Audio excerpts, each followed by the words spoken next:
Hello guys, welcome back to Tech Wizard. In this simple and quick video, I will show you how to create numbered lists in Microsoft PowerPoint. So as you can see, I have my slide over here and its title is sports.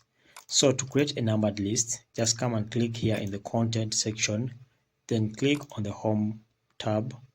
Now on the home tab, when you come to this section here, you see the numbering over here and this numbering list. So I'll choose the numbering list style I want to choose.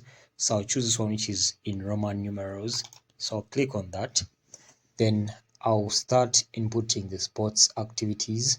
So the first activity is that football. Then click enter. Second activity is netball, like that. Then again click enter.